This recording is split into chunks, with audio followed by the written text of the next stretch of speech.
On that note, welcome. What episode are we on? 30 something. 38 or something. Post-season episode 1. Post-season. It's just not on the notes 38. that we got from I was the right. producer, that's all. Episode 38, yeah. All right, cool. Recorded not at Tribal, but in my living room with a Tribal picture behind us. Sponsored by Comscaf, as usual. How's your week been? Yeah. Just yet. Feeling much better than I did most of the weekend, yeah. Why did you feel bad on the weekend? Josh got me drunk. Oh, okay. How's your week been? Fine. Every time I got a couple of drinks, me and Dean, I just made him drink both of them. Craig? Yeah, can't grumble. Couple of days work done for the week. Baseball rest of the week. Job done. Did you have a good weekend? I did. Did you enjoy all the, what was it, about 4 or 5 minutes you spent with us in Tribal? No. It was, what time did we leave? I think he's telling it wrong. You had a great day. You played a bit of rugby. You bagged yourself a meat pie, and then you got Correct. abused by us for no reason. After getting knocked out. I think it's because he played rugby union. That was it. Don't knock it till you've tried it. Don't want to. Don't want to try. Yeah, don't want to try it. I'd rather go in pub and drink. I can't listen to your abuse anymore then if you're not going to try it. Okay. So, I could barely walk to the end of the street. I can't play union. You can tell that since he's played union, he thinks he's better than us with his Fanta on the table, can't you? Yeah, no, like what's that all about? He's better than us. Fizzy Pop's reached Obviously. Branzome, so I'm trying it. Fizzy pop. Did you ever used to get that council pop stuff? Council Pop stuff. Panda What, like- Pop. No, that stuff that we used to get. That Soda Stream stuff. Oh, no. Oh, when we were a kid, in that kitchen over there, we had a Soda Stream machine and a man came round on a little flatbed van. And he used to, my dad would go out and he'd be like, oh, I want some orange, I want some cherry. And then you put it in, you press the button, it farts at you. And I used to you get have a nice drink. Burdens. It was a soda Lemonade pop one. version of the sweet child catcher from Chitty Chitty Bang Bang. But he tried taking my dad with him every week. Normally, when someone's like, oh yeah, your dad's the milkman, that's the rarest one ever. Your dad's the Soda Stream man. Yeah, did. I guarantee there's other people that watch that was born in the mid to late 80s that have had a Soda Stream man pop up outside their house with some gas bottles and some... We used to have a Burdens man that came round what? out of the back of his sort of Peugeot tipper or whatever it was. It was just, he opened Is that the council version of Ringtons? Hey, don't Yeah, I knock think Ringtons. so. I aren't knocking it's not. Ringtons. Ringtons come to mind every other Monday. Can you remember Burdens Fizzy Pop? No. You should remember it. You're slightly older than me, like marginally. So you should Thank you. remember it. So it's an age thing. Must be. Fair enough. As soon as you said 80s, I was out. I was only born in 89, in fairness. Anyway, yeah, I think we've had enough time talking about bollocks. Well, we're going to talk some more now. Yeah, I know, it's going to be a bit depressing, isn't it? What we're doing, reading Sean Wynn's post-match interview. We're all, for the first time ever, we're all covering a game where we wanted the same team to win. I wasn't bothered. But normally, it's just Well, for me and James, that team lost. Anyway, before we actually get into talking about that lovely game at Wembley at the weekend, just want to remind people, like, subscribe. It does us all a favour, and it does you a favour because it lets you know when we have a week off like we have last week, when the episode has been dropped on YouTube. So, yeah, like and subscribe if you can. Yeah. Let's talk about England getting And thrashed watched by it. Australia. Yeah, for me, if they're not going to go 4-4-2, I don't know how they expect it. Mike Bassett. Yeah. I can tell you what my very first comment I wrote when I was doing a quick summary, because I didn't have too much to say. I put disappointing but not unexpected. Yeah. Can't disagree with that. It was straight from the off. You could see they wanted to go down our left, and a few times it didn't stick. But once it stuck, it was game over. There was just no way it was coming back. Did we expect anything other than what happened?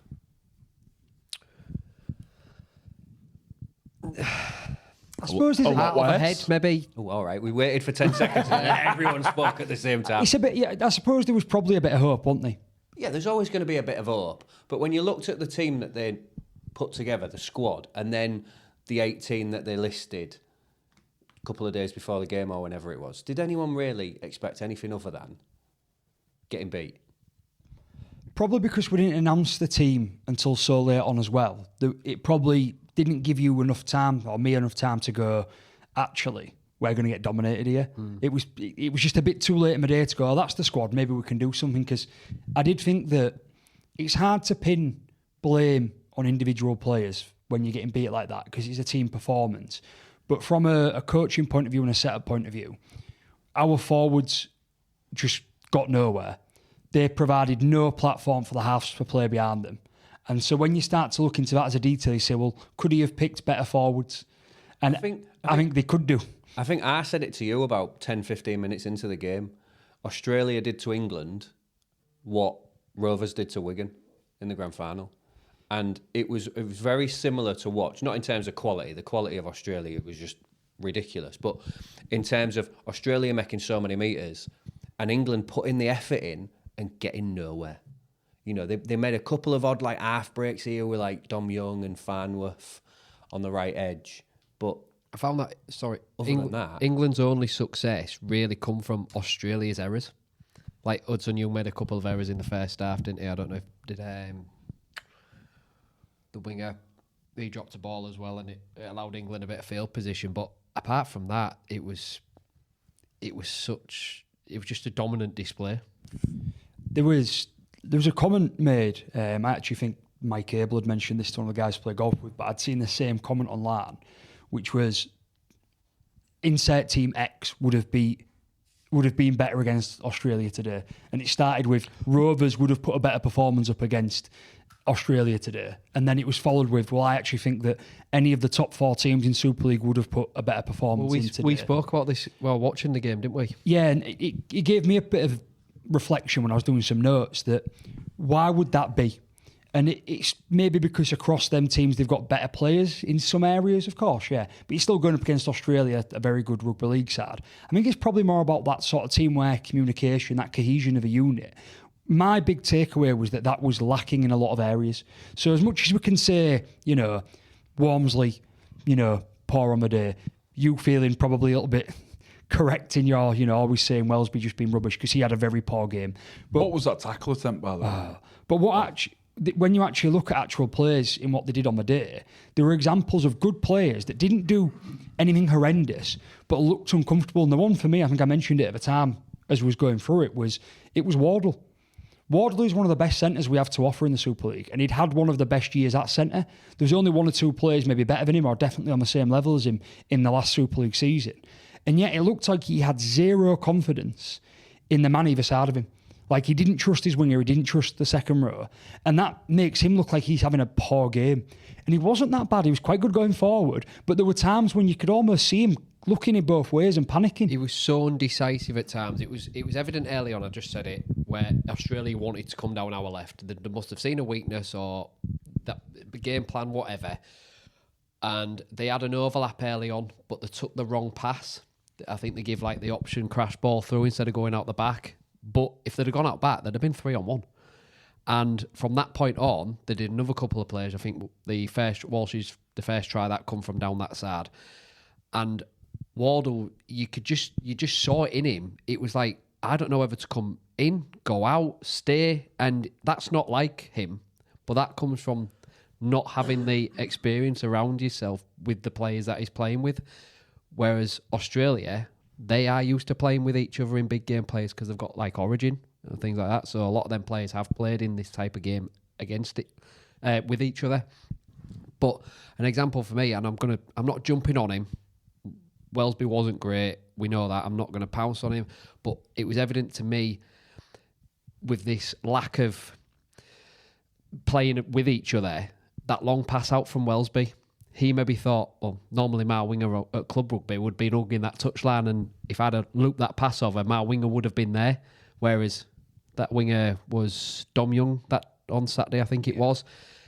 That's not where he was. So my point on it was, because I agree with everything you're saying, is, and we have discussed this previously on the pod, and we know about having more time as an international team, getting more fixtures in. But, you know, what do we need to do? Because we was outclassed, outplayed, and it didn't really look like Australia got out of second gear to me. They didn't. That wasn't Australia's best performance, and yet we really struggled and couldn't get anything going. How are we going to change that? Because if we want the international game to grow, we need to be more competitive.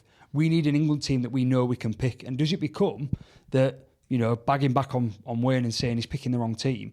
Do you almost need to be picking more players from a dominating team so they've got that unit? I don't think. Name me a player or players that would have stopped that happening. Because even if we went through the NRL and thought, right, your grandma's dog was an English Bull Terrier, so you qualify, and pick the best players throughout everywhere in the world that we could consider being, qualified for England, we don't beat that team. I don't think it's about looking for other players. My point is, how do we make those players we've picked work better as a team? Because it was obvious to me that these didn't know how to play together. In my drunken wisdom, I think I came up with this on Saturday. And I've actually thought of this in the past as well.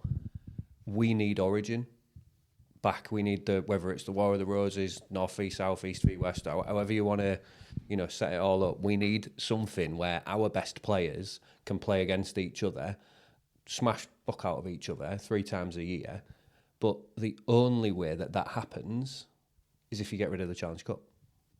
Because it's the only way that you'd get the time to get the fixtures in, unless you then started saying, oh, we'll play it on a Wednesday and just get some players playing 3 games in a week. A lot of players would drop out. Yeah, it wouldn't happen. There's not the money the top players in Australia are paid very handsomely. Yeah.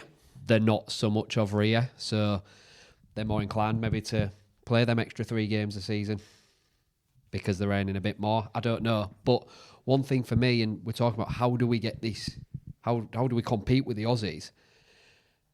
It's not just what the players do on the pitch. Hold on, what do you mean they drop out? Like if they had to play 3 games in a week?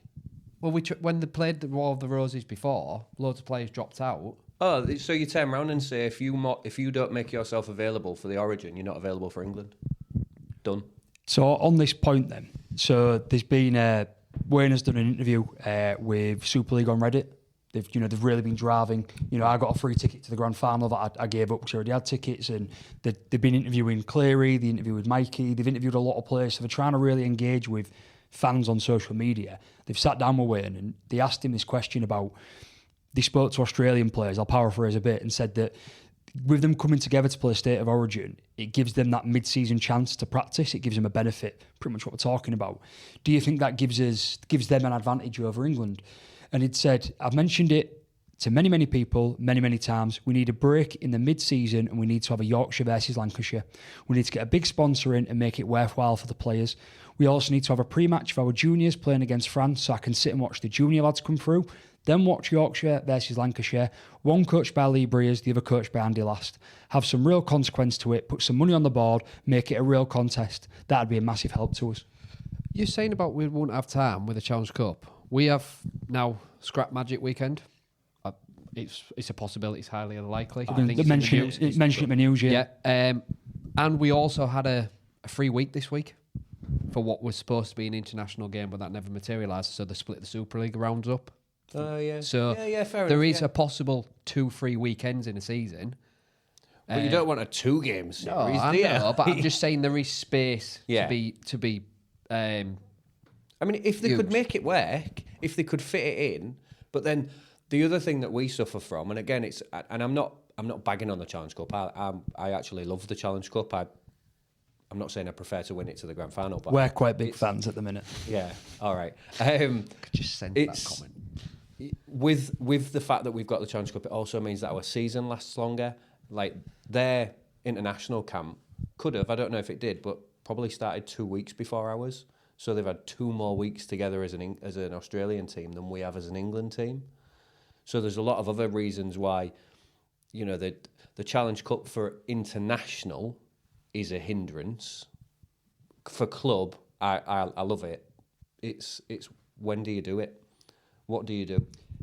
And there's a million ideas. I think we've kind of moved on a bit from the game because it was just poor. I don't want to talk about the game. It is bad. I would like to see the Ashes continue. I can see this being a 3-0 defeat, unfortunately. But if it's something that's going to come in, I would like to see 2 years' time, 4 years, however often they want to play this new version of the Ashes that we haven't had for quarter of a century. We go to Australia next time, and it's almost like a rugby union Lions camp. we take a big squad down there and they're down there for a month. And they don't just play 3 games against Australia, they play some club games as well. And the way they do it is they get some experience. You play around with a 40-man squad. So there is cohesion, there's a lot of team bonding and team building exercises. And now, don't get me wrong, that's like the pinnacle of rugby union sports for the British Isles. And they do that and players come back and miss out for big parts of their season. And a big part of that is because rugby union allow international representative status to be above team game. You have players that play for England that end up playing like 10 times for the club during the season because they're on England duty 10 times and British and Irish lines, 5 times or whatever it may be. But that's what we're going to have to push long term. But in the short term, I think your points probably stand well that Yorkshire versus Lancashire, England versus Exiles mid-season, just something, because it was, to me, apart from a couple of things that stood out, like, Jezzy's 40-20, he did inject a bit of energy when he came on, good to see. There's a few players that really, as I go down, everything about it's negative, unfortunately. And I'm trying to think longer term, because in my head, I've almost wrote the series off already. Which is a shame after one round. One thing I do want to point out, and we've spoke about this in the group chat, I know you brought it up, that game should never have been held at Wembley. Oh, God. You have got the Aussies coming over who are, let's be honest, have a much superior squad to ours. Why make it easy for them to play at Wembley in front of a non-hostile crowd? Two-thirds full. Two-thirds full. Why not have them coming to England and playing the first test at Headingley, at the Halliwell Jones, at Craven Park, whatever? If we've got an advantage, we've got no advantage on the pitch, so use any advantage what you can and get him at proper old school rugby league grounds with proper rugby league fans and make it. The Aussies would have hated that in your changing room, the away changing rooms at Craven Park. But Wayne's answered this without answering it in this same question answering session he's done. They've said to him, your first 2 games are at big stadiums with wide pitches, and then wouldn't you want them to feel at home in a more smaller, tight, more rugby league environment? And he's just said he had no input in where the games were played, which is fair. And he'd said that. But you look at Headingley now, Headingley's sold out. Again, I'm paraphrasing what Wayne said, but it's sold out. They're now wishing they'd gone to a bigger ground. All that says to me is that it's just about the money. Yeah. How many tickets can we sell? It's all about the money. So was James Graham on his podcast on the bye round? He said something like it felt like an exhibition. It felt like a friendly, and then I think I put that clip in our chat, and you'd said that one of your friends had gone, and he said it was quite a fun, happy atmosphere. And my response to that is, you don't want a fun, happy atmosphere when Australia come to Wembley. You want a cauldron of people making them feel like they're going to get stabbed. I imagine No, that's what I know you the want. convicts, but come on. No, it's the same. I remember when the England Knights went down to and played Papua New Guinea. Have you seen what it's like when you go play away in PNG? Feral. Yeah, that's what feral you is want. the right word. Yeah. Chaotic, feral, whatever word you want to use.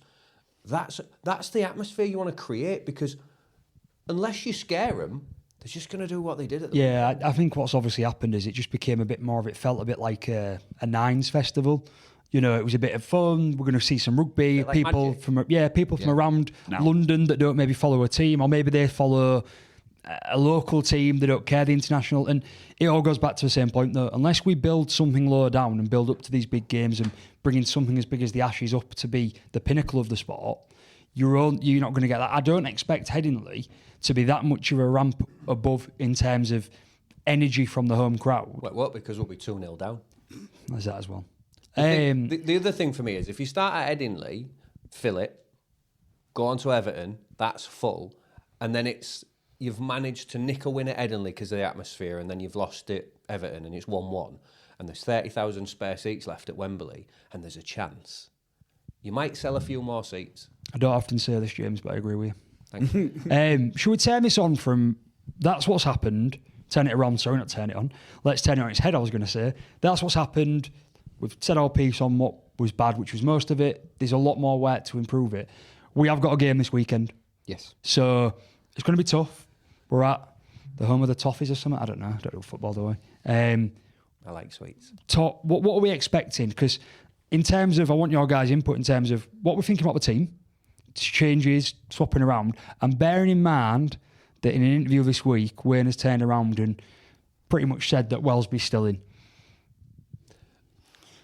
He's a dinosaur, isn't he? I'm going to lead off with that. I didn't have much input yet because I didn't actually watch the game last week. You was obviously. playing though, Craig. But I was playing. That's a fair excuse. I was. Union, yeah. Yeah, well, I was still playing. I was still otherwise engaged, so that's why I was a bit quiet in that first section. But I just thought he was really upset about England losing. nah, I couldn't give a fuck. But yeah, it's just a dinosaur, innit? Like it's shown. Like people have gone, oh, look at his team selection. He hasn't picked his mates. No, but he has. He hasn't picked players that are on form. Meg Wellens tweeted. She put, it was something along the lines. I'm going to paraphrase to paraphrase Josh. It's not unmistakable that the people who've been poor in the season are now being poor today. That was what she tweeted, and I thought that was. I mean, I didn't see it. I've seen bits of the highlights, but that seems to hit the nail on the head with what a lot of the other comments were saying online. So yeah, moving forward, it doesn't surprise me that he's leaving him in. I'd just like to know what, and I said it last week. The people who play rugby and the gaffers and Saints fans obviously see something that we don't see in Wellesby. I think, like I said to you, I think he's a good / very good player, but he's not world class. And if he's, like I said, someone called us uneducated. Our views was uneducated. What we said on Wellesby, and I'm like, what are we? And he's not the only one because he was just one of a bad bunch on Saturday. But when you've got an ideal replacement in Brimson, who's had a really good season in the NRL, why are we not swapping him? And well, it looks like the comments he's made this week, what a lot of the online chatter, obviously we won't know till later in the week what the team's going to do, but it appears as though Brimson may be coming in to play fullback, and therefore it would look that Wellesby will go to 14, which means that we will likely lose one of Darryl or Jez, because both players can play 80 minutes. And then that gives you utility value from Wellesby off the bench, but it doesn't look like he's willing to move Wellesby out the team. Now, yes, we've had comments on our YouTube comments, which we love, saying that misguided or maybe we lost some credit for not rating him. The point that Craig made comes back to it. I'm not trying to say anybody did more than a 6 or a 7 out of 10 at the most. Mikey absolutely shut down all game. But, so was his playing partner in the halves. Yeah, but he did a real good audition to become a Hollywood actor, for a... if someone's been shot, it could be a stuntman, couldn't he? Well, there is that. Yeah. But you look at the point being is that Williams. And he needs new studs. Williams a really poor season, backed up with a really poor game. Wellesby, for me, a poor season. Didn't a poor game at the weekend. Mikey, great season, poor game at the weekend. Mm-hmm. Can be forgivable because everybody was shut down. Yeah. But the point being is, if every player on that pitch had an amazing season and got shut down, we'd be turning around saying that's an amazing Australia performance and our players couldn't do anything. But rather than focusing on that, you are getting the comments saying, well, you've picked out poor performing players. Why are you shot for doing it for England? And I think it's time, because what's the point in doing it in the third test if we lose the second? We need big changes this weekend. He has to make changes this weekend. I think that the most sensible change for him to make would be Brimson in at fullback, but we know it's probably not going to happen. But again, you look at the players that we mentioned at the weekend when Wellesby threw that ball over, and I think it was Susan that just turned around and went, Connor had made that. Oh, it was cousin Josh. Jake Connor had made that. And yeah, he would have, and by rights, due to his form, he should have been in that squad. And to be fair, if I'm going to put Connor in that squad, in that team, I'm not putting him in at 6 and 7. I'm putting Smith in at 7, Mikey in at 6, and I'd probably put Connor in at fullback. And he would have made that pass, but we'd still have got dicked. So this is my thing. I genuinely think we could talk all day about what players to bring in, what players shouldn't have made it, what players that we've actually got in the squad should have started or at least been on the bench. I don't think it makes any difference. It won't make any difference, but Wayne cannot be seen to do nothing. He has to do something. He's got form, hasn't he? He has got form for doing nothing. Mm. The fact that he's picked players that are out of, He has, but he's also dropped players as well in this squad we all thought Nsemba would be in there. He didn't pick him. There was another one that's Harry Smith obviously didn't make the team Smith last didn't week. make the actual 17. But putting Smith in this week, whether you take Mikey out and put him in Williams, or you take Williams out and put him in with Mikey, whether he does something, maybe he puts Wellesby in the halves with Smith, it doesn't matter what he does. We aren't going to get anywhere if we can't get on the front foot without the forwards. And that's where he's got to start for me. So if take the Wellesby out of the equation, leave him in, put Brimson in, whatever, fine. What we're doing, Morgan Smithies, get him in. Trout, who barely got any minutes to make an impact, get him starting or get him on earlier. Let's give these people a chance to try and lay a platform in the middle of the park. Let's give these halfbacks a chance. Yeah. We've got a squad. Use it. If it works, it works. But he has to change it. He has to change it. He won't change it that much. So I don't, it's just one of those, isn't it? Like where he isn't going to change it that much, and I think we've just got to accept that, because as much as we'd want 5 or 6 changes, he's not going to do that. He said between 2 and 4 changes, which probably means there's going to be 2. No, between 2 and 4 is free. No. I'd love him to be that on my nose. Though. He's like, I'm going to make sense. between 2 and 4 changes, makes exactly 3. Well, yeah. Or he changes between 2 and 4, so two centres and a winger get changed. Wow. We'll have a bit of fun with it, Jimmy. It's terrible. So you got to have a bit of banter when you're losing a series. You have. So the other question I've got then, because of the difference in quality, does anyone actually give a toss? Yeah. Do you actually? Yeah. Because I wouldn't say I'm like as club before country. That's my motto. But I'm not saying like LFC. I want them to win every week, and I'm like obsessed with it. I'm not obsessed with England. It's not everything to me. But God, yeah, I do want them to win. I mean, I want them to win, but if we get Dick 3-0, are you going to be bothered? Yeah, it's embarrassing, isn't it, for the sport? Bit, yeah. And I know it's embarrassing, it should be. I'm not bothered, right? Yeah. He might put it better than what I... He's bothered between 2 and 4, but he just can't decide. 3. Yeah, 3. Out of 4, I'm probably 5 bothered. No, right.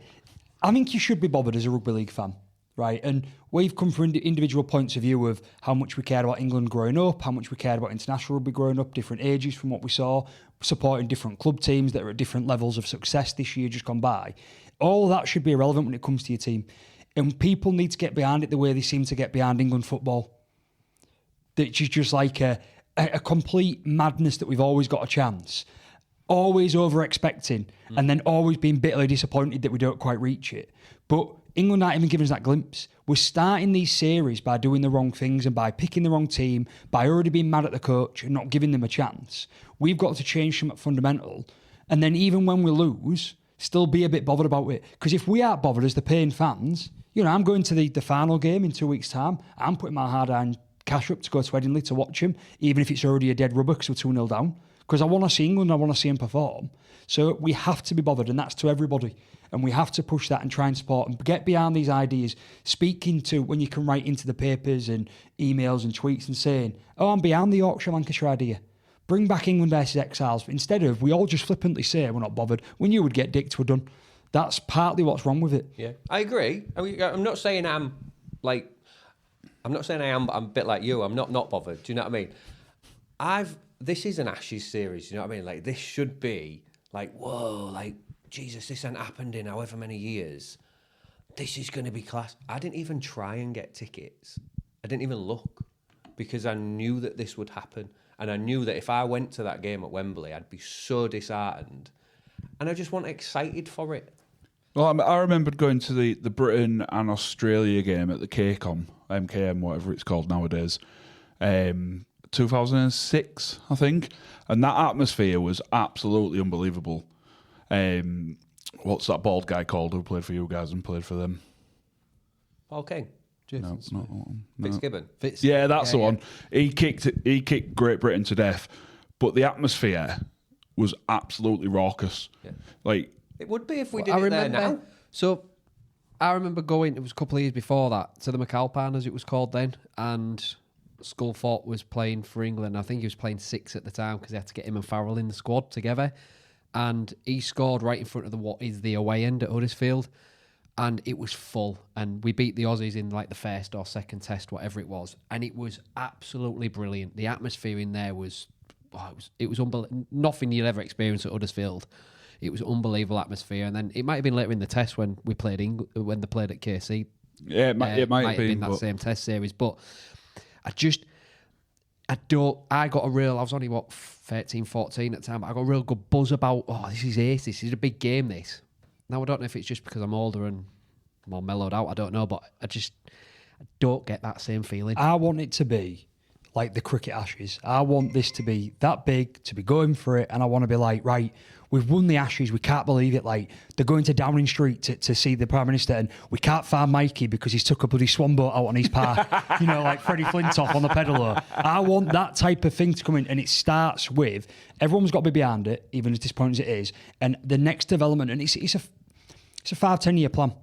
It's not, it didn't work this time round because we got beat 3-0, we won't go down there in 2 years. No, yeah, we will go down there, and we might get beat 3-0 again in Australia. But it doesn't matter because we're building. And then next year, we're going to start doing England versus Exiles again.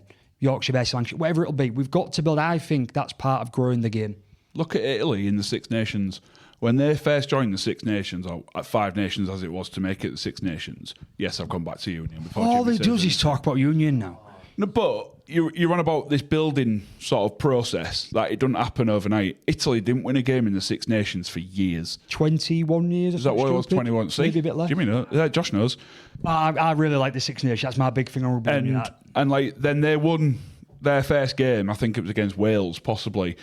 And the buzz, like the Italian papers, what you'd see online and stuff like that, and that people were sharing was just, it was absolutely chaotic. Like it was like but what they've done is everything. They've committed to a long-term strategy to improve a competition that probably looked at on the surface like it didn't need that.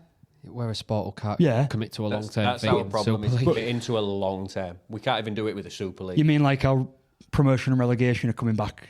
Now IMG's complete and now Bradford are up. We're going to go back to relegation and promotion. Complete. They've got a 10-year deal, haven't they? Well, right, come on different then, point. gents. Let's I hope Bradford finish bottom and get relegated. I'll tell you, We'll get onto that in the Super League. disappointing to wrap up the England section. I'm disappointed. Me too. Let's listen from the sponsor. I'm looking forward to it. This week's episode is sponsored by Comscaff. Commercial Scaffolding, or Comscaff, are a Hull-based company formed over 30 years ago. They offer a safe and professional scaffolding service nationwide. For services and enquiries, you can go to comscaff.co.uk or call 01482 782 181. We lost Dean. We've lost a staff That's member. how mad he was about England. I think it's because I said I didn't care. He said he was leaving the pod, and then he said he was staying, and now he's realised that he can't deal with it. And he's left midway. He's just thought, whatever, done. Can we CGI him in? Or just anybody that's I bald? want to know where he has gone because I'm getting the bathroom done. There's no toilet. Why do we keep looking at the chair Like he's just going to like he's reappear. shrunken? Well, he is quite small, isn't he? Maybe he's fallen under. Anyway, Josh's news bit. Yeah. Starting with Dean's gone missing. Yeah. First bit of really important news. We're looking for Dean Watkin. He's 5'1", bald but claims he shaves it. Doesn't wear anything but FC gear, and you'll probably find him crawling around pretending that he's doing your carpet. Please check small spaces. Last seen on Wednesday, the 29th at 17:33 hours around the Sutton Park area. Oh, yeah, he's here. Oh, we found him. We're all good. It's that advert we put on the milk. He's back. On news then, there has actually been a lot of news in the last sort of fortnight since we met, and there's been a lot that's even come out today. England is shit. We took the wrong week to take off, didn't we? Well, there's been a lot of transfer news. There's a lot of changes. I'm going to shout out my favourite rugby website, as I always do, but Love Rugby League. They seem to post weekly just this Super League teams ins and outs. One page, glance down, see who's moved. And where I get most of my It's so info good from. to see. But I'll just mention a couple that relate to our teams to start off with. So the first one is that KR did confirm that Aribe Doro has exited. He's gone back to Bradford, fair play to him. We've now confirmed that Jordan Desiree from the Catalans has come over on a 3-year deal. It's a bit of Rovers news I only there. got picked up in a battered Kia. So I heard. Next. Just keep FC going. have released Deneve Bamforth for a season-long loan to York Knights for the 2026 season. Good. Yeah, be good for him then. So moving on a little bit in terms of what's going on, a little bit of expansion stuff. I know we're going to talk about 2026 Super League in a minute, but we'll just go through a few points. London Broncos, obviously unsuccessful in their ambition to be in the Super League this year or next year coming. They have still gone through with their rebrand. They've got 2 new logos, look quite smart in my opinion, and they've agreed a sponsorship with Reebok, a big sporting brand, which is good for them. They're really pushing for Super League. They are in a long-term strategy and push now to say, we didn't get it this time, but people like Lockyer and the business partner who are now the owners of the club, they're not moving away from it. They still see this as a Super League worthy club. I think they did say, though, didn't they, that their target wasn't Super League this year, and it was further down the line. I think they did openly come out and say that in one of the presses that I think Lockyer did. That is a nice logo. I like what they've done. I'm a fan. It'll come back in a minute. There you go. In terms of mentioning London, mentioning Darren Lockyer and a bit of Australian influence, the NRL big dogs, not going to name them all, they did meet on Tuesday this week, so just yesterday, to discuss what's going to happen with their influence and look into Super League. They've been looking to make a 33% purchase. If it goes through, and the early outcomes are a little bit mixed, BBC reported yesterday the meeting didn't go well. A lot of Rugby League outlets are reporting that it did go well. So take a pinch of salt of what we're saying. But if it does go well, they want to almost have a controlling stake in this. So what they've actually said is, even though they'll only own 33%, well, the NRL, they want complete autonomy to manage the league at administration level. Bit like what's his face at United? Ratcliffe. At United. He only owns like 25%, doesn't he? But he runs the club. He runs the football side of it. Yeah, and so what they're saying is my interpretation and reading some of the articles on this is that they would like to have that ability to control the size of the league, the promotion and relegation aspect, the way the competitions run, despite not being the majority owner. TV deal. Unless, I mean, they might be the majority, the TV deal. They might be the majority. That was a question, not... Yeah, they might be the majority owner. I don't know. It's split down. 33% might be enough, but that's what they're looking for. One of these, which is some news that came out today, is that the Super League are actually looking at a new TV deal right now. So it's not gone far other than early discussions, but it may not be Super League on Sky Sports going forward. It looks like, is it DAZN? DAZN. DZN. Just bought Foxtel in Australia. Yeah, I'd read that, yeah. But one of the biggest takeaways from this for me is, and they've never ever shied away from this, the NRL, if they come in, the big thing they wanted to do, they want to reduce the Super League size. So just as we've expanded to add 2 teams, even when we was 12 teams, they wanted to reduce to 10 teams. Now, this is a tactic. We're going to talk about Union a lot apparently tonight. This is a tactic that works really well for the Gallagher Premiership. Sorry, the Gallagher Prem as it's now called. They only have 10 teams now. And it's a very competitive league most years, and it's allowing them to, really expand the game in some ways. So I don't know if they're taking any hints from that or they're working alongside that business model, but we could see big changes in years to come. Well, the reason why Hull voted no for the expansion when they had the vote a few months ago, Hull wanted to go down to 10. Was it Hull or Rovers who wanted to go down to 10? We voted yes. No. Rovers said no. They wanted to wait a year. They didn't want to bring it in early. Wigan abstained from the vote because they didn't believe they was given enough information in a timely manner to vote upon. And Hull said that they're going to vote against. They'd rather reduce the number of teams. 10, yeah. So we'll see what comes with that one. As part of these works that are ongoing, we're going to talk about 2026 Super League 2026 in a minute. But one of the big things that's come forward this week around the next season is that it looks like Magic Weekend is set to go. So there were a lot of reasons for this. So we obviously have 2 new teams, more games to be played. We have got a World Cup at the end of next season to consider, which has had its own impact. We've moved the grand final forward a week. And importantly, we are looking at an 8-team playoff as well. So we're going to talk about that in a minute. But at the same time, that's a big sort of bit of news this week that it looks like we're probably 90% certain that Magic Weekend will be gone. And it's a shame because I know people enjoy it. And there have been big stadiums have come forward to say we're interested. I think Stadium Alight is at Sunderland. Yeah. Yes. They've been reaching out for a couple of years, seeing what's been happening across the road at Newcastle. And there is definitely an interest around the country to still host it. So yeah, I'll probably say that I'm one of the very few people that's happy about it. Because you have a horrible record there. I'm just not a fan of the concept as it's been implemented. Like, if they'd have done what they said they was originally going to do, which was they went to Cardiff for a little bit, then they went to Edinburgh for a little bit, then go to Manchester, then go to Newcastle, then, you know what, go to Dublin, go to Bristol or wherever. Do you know what I mean? Start travelling, because that's how it was originally intended. I'm all for that. But I'm not all for just going to Newcastle every year. I want to go to different places. The point of Magic was to expand and grow the game. Yeah.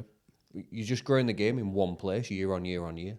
So if they turn around and say, we're keeping Magic and we're doing it in Southampton, well, one, buzzing, because work will pay for me to go. Two, like, I'm down for it. Do you know, it needs to move. I'd like to see a Nines tournament if they're not going to go ahead with the Magic. A mix of like the sort of fringe players, academy players, and maybe a sprinkling of first team you'd players. have to drop a stadium size though, because you're not. Oh yeah, I don't mean do it at Newcastle. I just mean I would like to see something similar to what the NRL have implemented at the start of their season. The problem with the Nans over here when we tried it before was that we didn't get any of the first team players in really.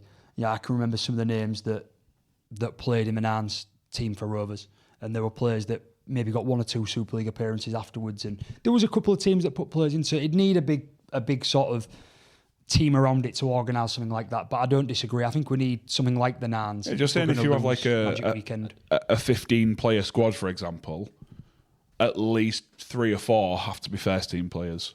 Can we just nip that in the bud and just say the freeing up a week, can we use it for War of the Roses, please? No, I want it I Nans prefer tournament. that. We can't have everything though. I think Magic's run its course. But it won't be a Magic. No, but Nans would be different. I'd rather fill that gap with, like James said, a War of the Roses. But then a lot of rugby fans are going to miss out. Let's wait and see. We'll see. It looks like Magic Weekend's going, and I think we've all got ideas, and I think it's clear that across our 4, we would all like to see something different during the season instead of just 28 rounds of rugby. That is normal. So we'll see what happens. 2 final points on news, and I'll wrap up. Just throwing them in at the end because there was quite new news. Tyler Dupree, it's long been rumoured that he's going to be leaving Wigan. There's been some online rumours about some discontent in the camp around him and some of the other players, and he hasn't actually featured for them since, I think it's August, the night before they played Catalan. He was meant to be in that team, but then didn't make it. He appears today to have signed with Toulouse. And so you're going to see Tyler Dupree at Toulouse for 2026. Not where I expected him to end up and not where I heard he was going. Well, he's not going to get a game, is he? They've got Cater. Cater will play second row. Plays 13. Dupree plays prop. No, Dupree plays... Yeah, there's a prop. Is it prop? Well, he used to wear 13. He's ball handling prop then. No. Not for me. Yes, he did. Have I got the wrong player? Yeah. Was that morphine a bit too strong that you had when you was watching YouTube highlights? I hadn't been on morphine for a few weeks. No, but that's what I mean. When you was watching YouTube Rugby League highlights on morphine, I was like, would you like that? And it looked like a 13 on Dupree's No, back. like I'm a right crackhead. I have got mixed up with a different player then, haven't I? Quite evidently, yeah. Yeah, Dupree's out and out prop. Yeah. I don't know. Someone else. Final bit of news just announced tonight. Just want to point out that we're not professional. I am an idiot. If you don't know that by now, I was just going to say. Yeah, I'm only here to settle. Final bit of news to wrap up. News from around the world this week. Hull KR have confirmed tonight that assistant coach Danny Ward will be leaving the club to pursue another opportunity. Jimmy, What do you think to that? Gutted. I wonder where the other opportunity is. I'm finding it really hard at this moment in time to get myself too concerned with any of the changes or announcements about Rovers. We're still in our sort of afterglow of what's happened, winning the treble. And we always said the same thing, trusting Peters, trusting the team. And that's why I've got to trust the decisions they're making. Some of them make complete sense to me, like letting Aribi Doro go. I was more than happy to see him go. But I've seen a lot of fans that are. It makes sense to me. I rated him for exactly what he was, a big bopper that dropped the ball too much. But then I didn't want to see Maguire go. And he did. And I don't want to see Danny Ward go. But these things are going to happen over the years, and we just have to keep trusting the process. So, The last 5 years, you've not got much wrong, if anything. So I wouldn't start. Yeah.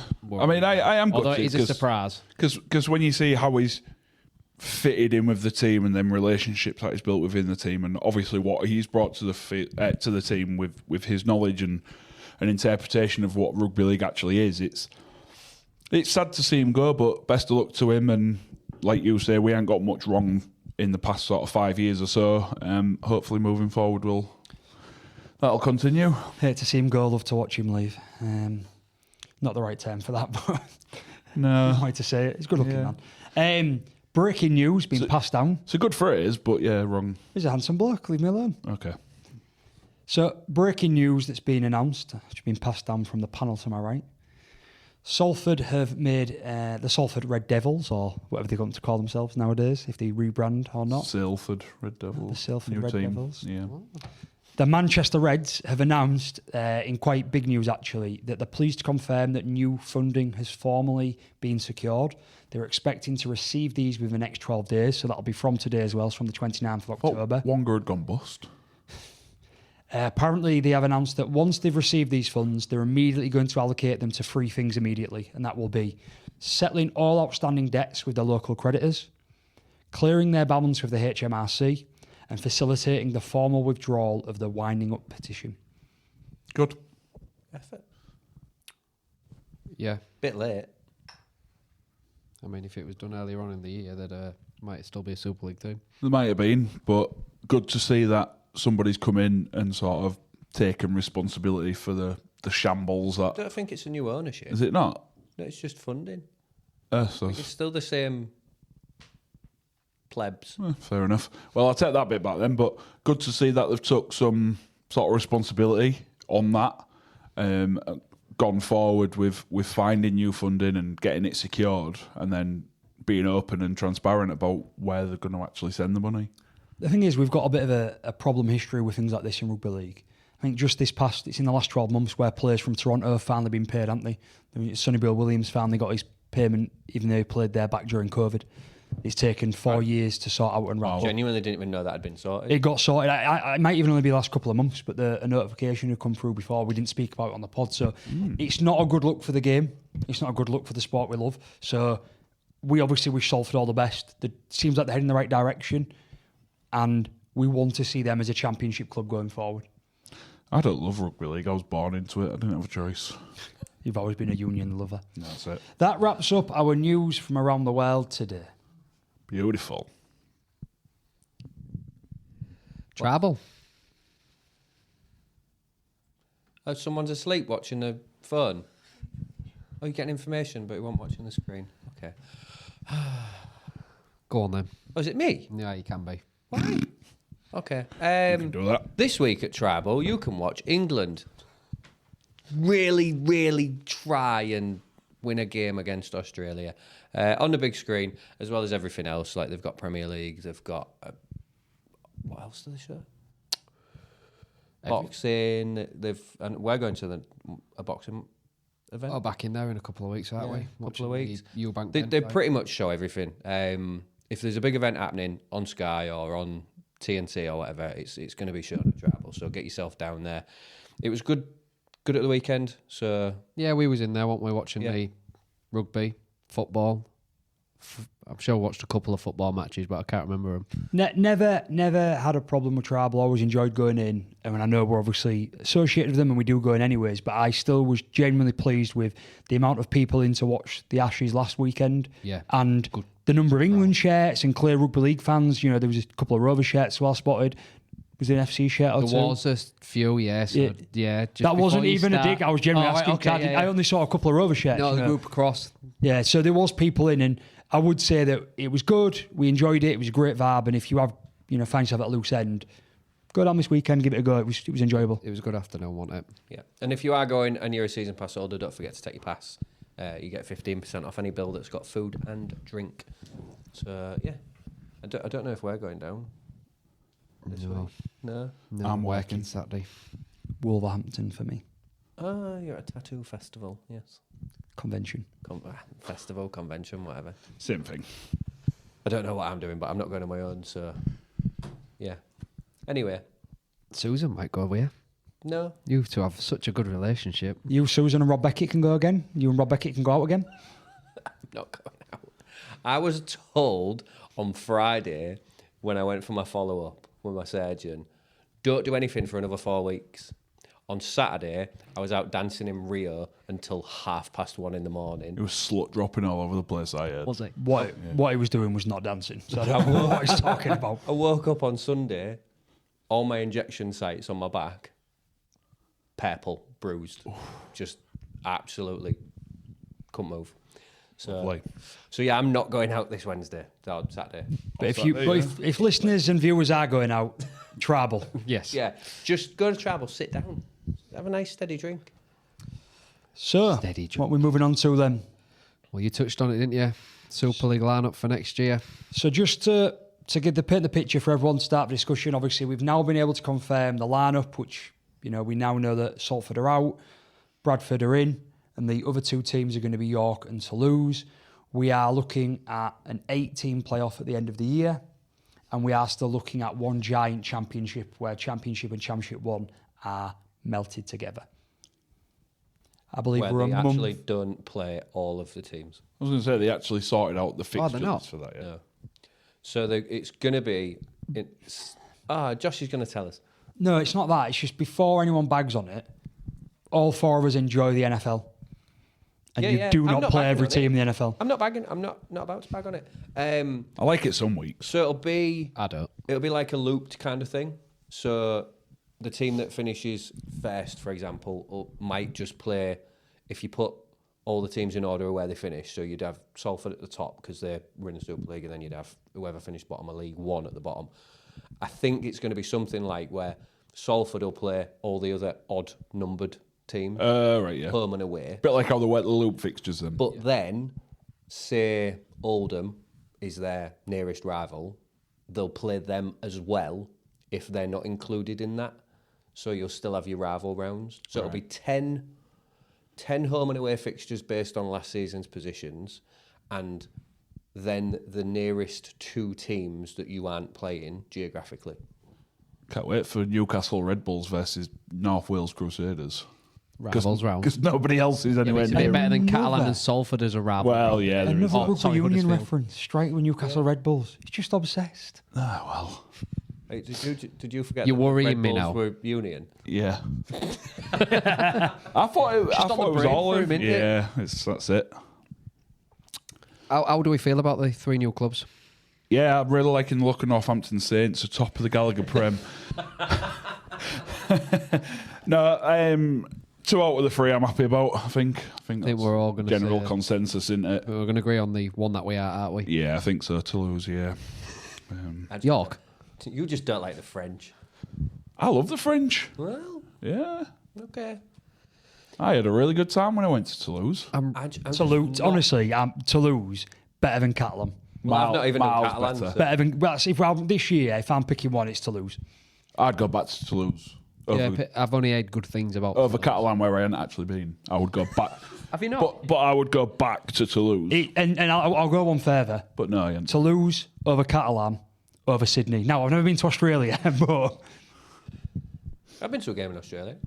No, but from like what I've heard about like the Catalans sort of weekend or whatever you want to refer to it as, like obviously I've got first-hand experience of Toulouse, and for me that just outweighs everything I've heard Speaking about to Hull Catalan. fans that have done both, a lot say, I don't know, it's maybe because they've overdone Catalan because they've been going now for Maybe. nigh on 20 years.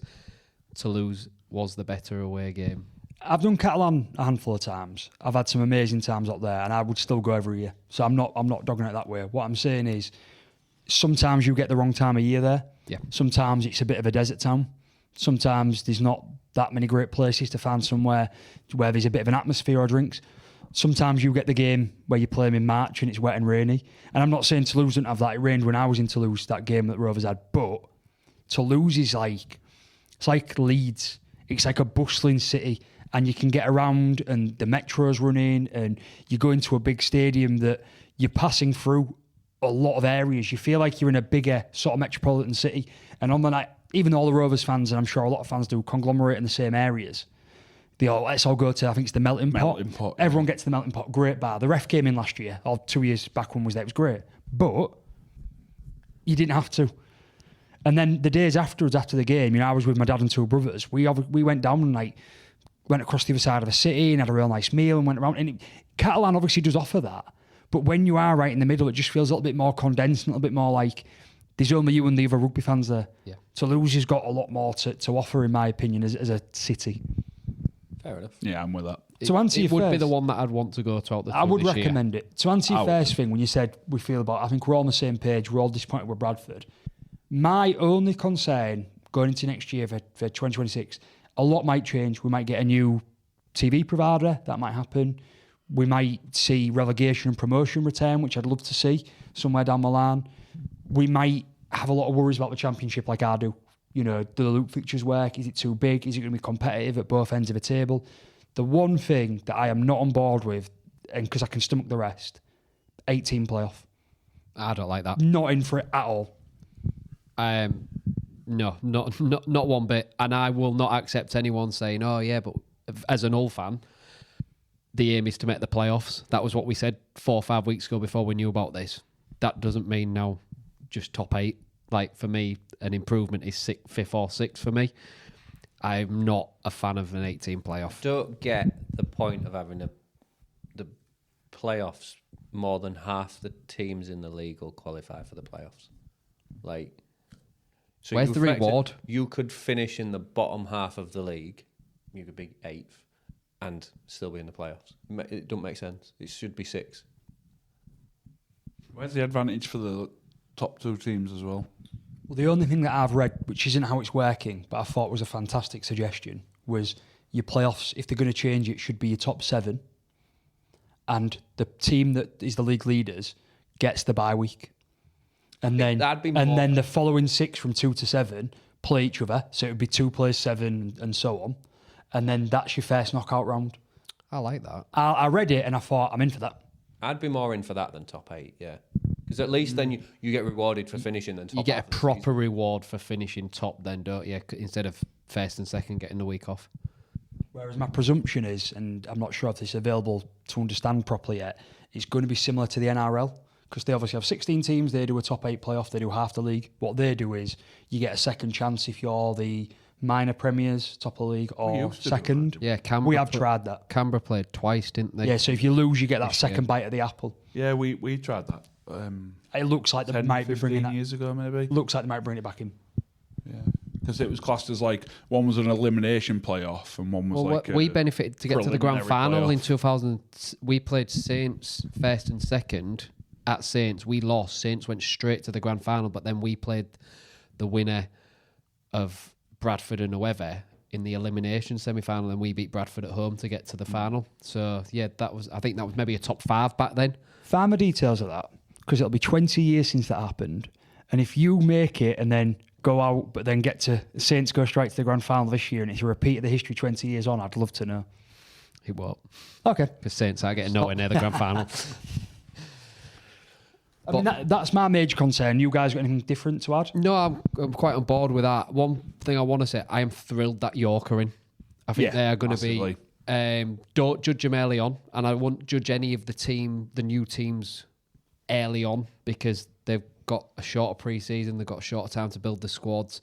I'm hoping they all contribute. Even though I'm not happy Bradford are in, I hope they contribute to the league just for the benefit of the league and the strength of it. But I'm really thrilled that York are coming back. Well, I don't think they've ever been in Super League, have they? They haven't. I'm really thrilled that they're getting a chance in Super League, and I think they can really benefit a great city, a place I think we've all enjoyed going in the past. And I just think it would be really beneficial if they get it right to Super League. Yeah, absolutely. We were there for the semi-final, and I don't know if Josh will echo this thought, but it was just a great day. It's perfectly located. I know we always go on about expansion and things like that, but it's perfectly located. Everything was just brilliant about it. It was just so good. I think the only downside to it is if you are going on train, it is quite a trek from the train station to the new stadium. But I was in York and I'm a bit geekyish and had a look at this last week. They do a match day shuttle bus from the town centre to the stadium, so I was going to say, it's not like coming to Hull and then having to get to Craven Park. Yeah, that's true. Same Yeah. sort of thing. I know it's only like 4 miles or whatever, but yeah, I do like that. I do like that, the fact that there's multiple ways that you can get there, and there was just a whole feel good around York last season. Even when we went there, like I say, against Catalan, everything just felt so good around the area. What's stadium like? All right, was it? Yeah, great little stadium. I'm a big fan of everything York are doing. I'm really pleased to see them up. I am echoing what Craig said.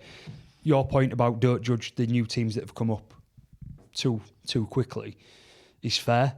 I think one of the other big problems I've got is, as classic with Super League and stuff not being explained properly, the last thing that I read was that 2 of the new teams that come up are not included in the current Sky deal, so the money isn't split for them as well. York and Toulouse. But then that means Bradford will be, because they've replaced Salford because it was on the gradings. But that's not confirmed. They might then change it. We might get a new TV deal. But all these little things that are properly done, it just becomes beggars belief again to say, how are we going to support Toulouse and York? Well, going on that with Toulouse as well, say if their funding has been cut, them in York, Toulouse, as on top of that, have to fund the travel, which I heard was around £1 million a year. Yes. So they are now $1.5 million out of pocket and still got to build a competitive Super League team. Back foot massively to start with, aren't they? My understanding is that York and Toulouse are sharing an allocation of money, so they're getting half each. So say we get 100 grand, they'll both get 50 grand.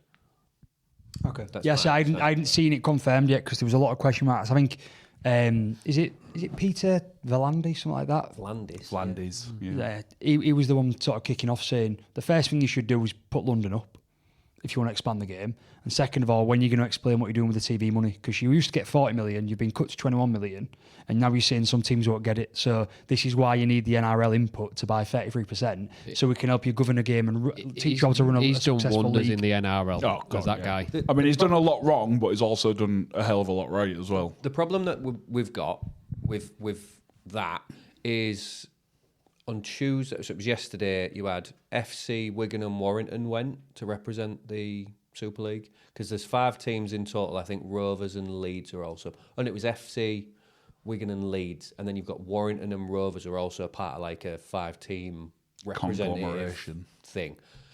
3 of them went, but when it comes to a vote, every single team in the Super League and the Championship gets a vote.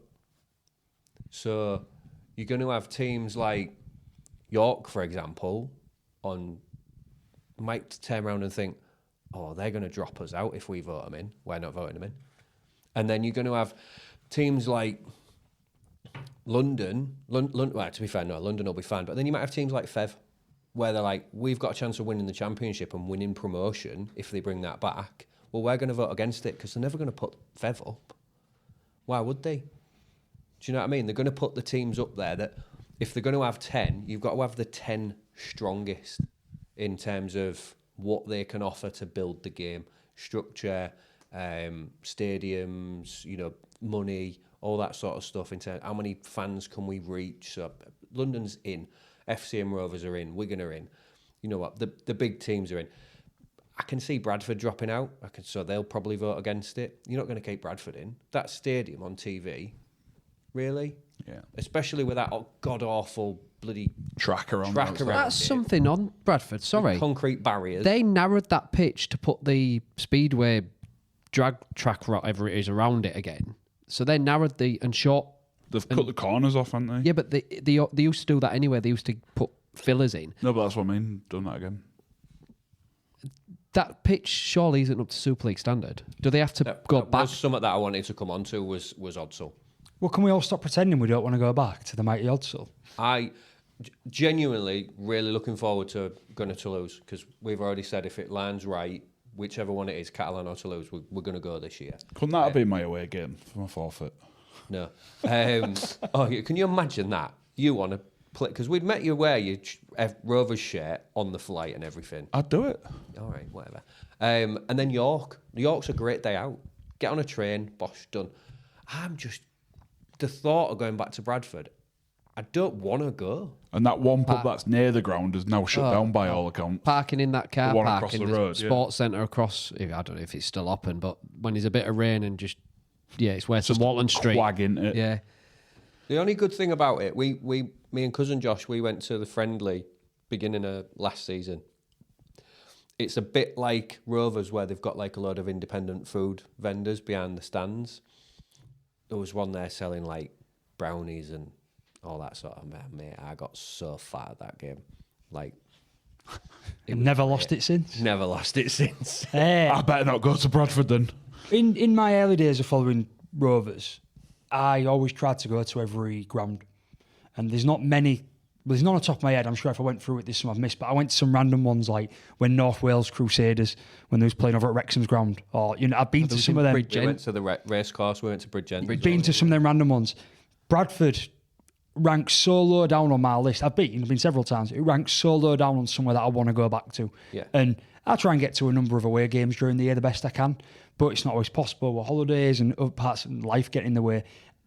It's not going highly on my list of places I'm rushing to go to next year. It used to be so high on my list, like supporting all early Super League years, like 90, it was Bradford, it was Bullmania, it was Odsal was the place to go. Bouncing. It was. And I remember going there in 2004 and Bradford hadn't lost at home in God knows how long. There was world champions at the time.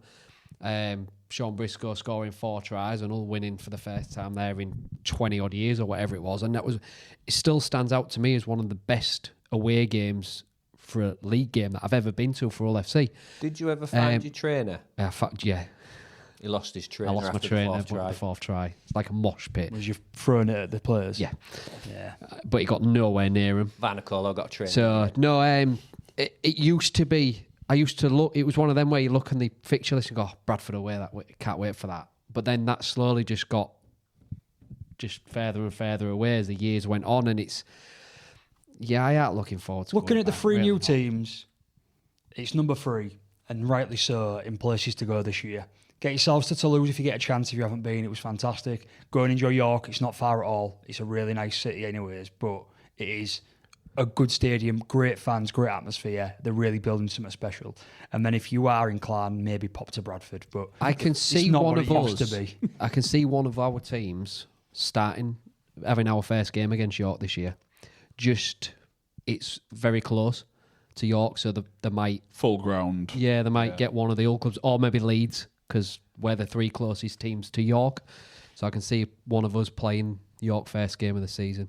Well, I'm looking to book an holiday for middle of next year, and I'm not booking anything until the fixtures come out, because if we've got Bradford early August, I will purposefully book my holiday over that, because that's the one. Not because I want to be a knob, because if I have to miss, If you a have game to for miss a holiday, one, yeah. I don't care about missing Bradford away. I'm just not bothered, and I'm a bit bitter that Bradford are in and London aren't.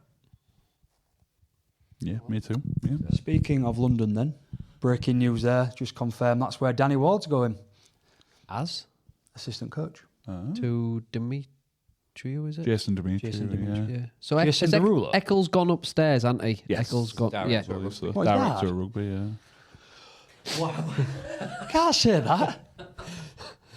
So that's not a bad setup, them 3. No, is it's it? not, is it?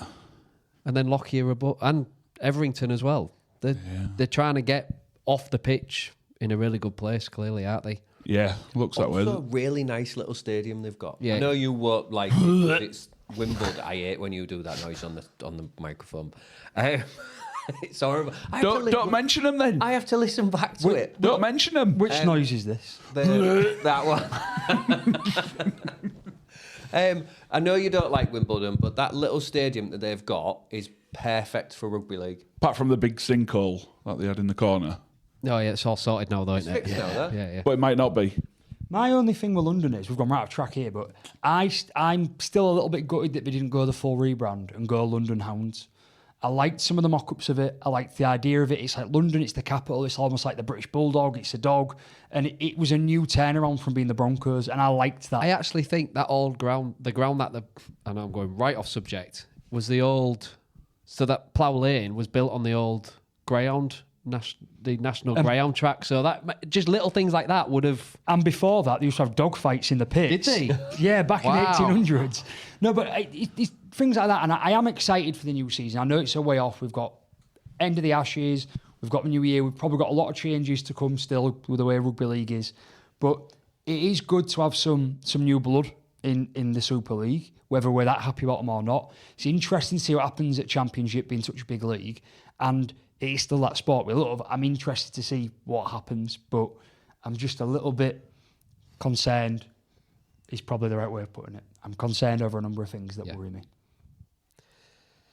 Yeah. Namely, you guys finishing 8th and being in the playoffs. I would not see that as a season of progress, by the way. Not It'll all. just be that thing, though. The moment someone does it, if Leeds can win it from 5th, oh my God, Huddersfield are 8th, they're going to do it. No. Done. I don't know. You tell me. I think we're done. I'm not ending it. I started it. Craig's ending it. Oh, why me? I don't know. Susan. Because part of my new Oh, so it's your contract. fault. So you picked the 2 people you like the least. No, I've just said start I'm and not finish. doing any of them individual little bits that we Do we as do. you're told. Yeah, me and Susan got a deal. It's Jimmy's pod. Yeah. Do as you're my told. pod. Josh said at that meeting we had last week. Right. Anyway, Oh no! Before you, he's done stop- a me. Yeah, It is his pod. It is It my is he pod. can do what he wants. Before we go on to what Craig's got to say to close the show, we are obviously coming towards the end of the season in terms of us, season 2 of Bragging Rights. We're looking on for next season. We've got some new opportunities for, if you look at the bottom of the screen, you've got like the advertising banner. We want to offer that out to people. So if you're interested, you've got a company, anything like that, you want to stick something on there, you know, Susan's a twat, just let me know. I'll let you know how much it'll cost, and that'll be on there for... Can we get that on a plane, just like flying across the bottom? Imagine we can get someone to do that at a Rovers game. Susan's a twat. But no, yeah, so sponsorship opportunities, advertising opportunities. If you're interested, send me a note on Instagram or Twitter, or put a comment on the YouTube, and yeah, we'll sort some stuff out. Or if you want to visit his house, his address... No, I'm joking. Go on, Anyways, that's it, innit? I think that just about wraps up everything we had to talk about this week. So yeah, as always, take a minute, like, subscribe, share an episode with a mate. Like Jimmy said at the start, does us massive, and Press that hype button as well. Have press you the not hype noticed button. it? Yeah. Hype. The new excellent. algorithms that apparently that YouTube have brought in. You have to hype shit up. Hype shit up. Yeah, that's in inverted commas as well. So yeah, just hype shit up, folks. Just go with it. On that note, see you bye. See you, bye. See you. Bye. See you, bye.